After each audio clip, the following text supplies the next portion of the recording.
अस्सलामु अलैकुम वरहमतुल्लाहि वबरकातुहू। मुझे उम्मीद है तमाम व्यूअर्स दोस्त अहबाब खैर आफियत से होंगे। आज से वीडियो का सिलसिला जो है दोबारा शुरू कर रहा हूँ और ये जो वीडियो बनाने का मकसद होता है, इसका मकसद ये है कि आप लोगों को सेहत के मुतालिक और बीमारी के मुतालिक बताया जाए और आप लोग इस वीडियो को सुनने के बाद देखा करें कि जो आपके मसाइल हैं क्या वो आप तक पहुंच गए, आपको उनका पता चल गया कि इसका इलाज कैसे करें। अगर आपको नहीं पता चला तो फिर आपको चाहिए कि आप इनबॉक्स में कमेंट्स करें और कमेंट्स पे आप बताएं कि आपको क्या मसाइल हैं, ताकि उसके ऊपर रोशनी डाली जाए, उसके ऊपर वीडियो बनाई जाए। क्योंकि हमारा मकसद है आप लोगों की सेहत के मुतालिक बातचीत करना, ताकि आप सेहतमंद रहें। जब इंसान सेहतमंद होता है तो उसकी वजह से वो कारोबार में, बाकी मामलात में भी अल्हम्दुलिल्लाह बिल्कुल ठीक रहता है। तो इसलिए व्यूअर्स आप ये ख्याल किया करें। और दूसरा, आप हमारे चैनल को सब्सक्राइब ज़रूर किया करें और कमेंट्स भी किया करें और आगे शेयर भी किया करें, ताकि यही बात लोगों तक भी पहुंच जाए और ये आपका सदका जारिया है। अगर आपकी वजह से किसी को अच्छी बात मालूम हो जाती है तो क़यामत तक आपके ये खाते में नेकियां लिखी जाएंगी। तो अब वीडियो का आगाज़ करते हैं। आज का जो हमारा टॉपिक है, जो आजकल मौसम चल रहा है, जुलाई का महीना है, इसके बाद अगस्त का महीना है। इसमें गर्मी और तरी ये काफ़ी ज़्यादा हो जाती है। इसकी वजह से कौन से मसाइल ज़्यादा पैदा होते हैं? इसकी वजह से एक तो मसाइल पैदा होते हैं, इंसान के अंदर कमज़ोरी, सुस्ती, काहली, गर्मी बहुत ज़्यादा हो जाती है।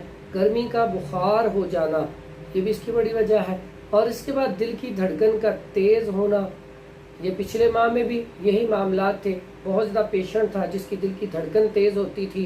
पेशाब के अंदर पीलापन और जलन, ये आजकल पेशेंट बहुत ज़्यादा है और इसकी वजह से काफ़ी ज़्यादा परेशान हैं। कईयों को तो पेशाब रुक रुक कर आना शुरू हो जाता है और पेशाब की जलन की वजह से बड़ी परेशानी होती है। और जब पाखाना आता है तो वो भी सही तरीके से नहीं आता। कईयों को कब्ज़ हो जाती है और कईयों को बार बार आता है, पतला आता है और कम आता है। ये भी कमज़ोरी की बहुत बड़ी वजह है। अब इसके बारे में एक बात याद रखें, खाने पीने में थोड़ी सी एहतियात करनी चाहिए। आजकल जो मौसम चल रहा है उसमें गोश्त कम खाएं, दाल चना कम खाएं, इसी तरह फास्ट फूड और बेकरी आइटम्स का इस्तेमाल कम करें, नहीं तो इसकी वजह से आपकी तबीयत ख़राब होगी। तो इसमें एक तो सबसे पहली बुनियादी वजह आपको ग़िज़ा समझा दी। ग़िज़ा अब बताता हूँ ग़िज़ा खानी कौन सी है और इसमें कौन सी चीज़ें आप इस्तेमाल करेंगे, कौन सा नुस्खा इस्तेमाल करेंगे। तो पेशाब की जलन और गर्मी, जो जिगर के अंदर काफ़ी ज़्यादा गर्मी है वो भी ठीक हो जाएगी और इससे स्टमक, मैदा भी बेहतर हो जाएगा। अब आपको वो नुस्खा बताते हैं, बड़ी आसान सी चीज़ें हैं, वो चीज़ें नोट कर लें। उसमें सबसे पहले आपने लेनी है सौंफ, जिसको बादियाँ भी कहते हैं।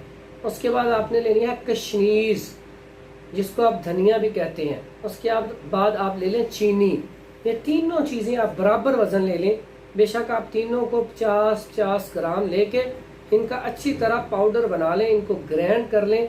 और उसके बाद ये सुबह, दोपहर और शाम आधी चम्मच ताज़ा पानी के साथ या शरबत बाजुरी के साथ। इसका एक और फ़ायदा भी है, एलर्जी के लिए बड़ी बेहतरीन है।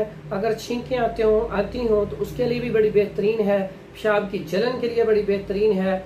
इसी के साथ अगर किसी को कतरे आते हों उसके लिए भी बड़ी बेहतरीन चीज़ है। इसलिए आप इसको बना के इस्तेमाल करें।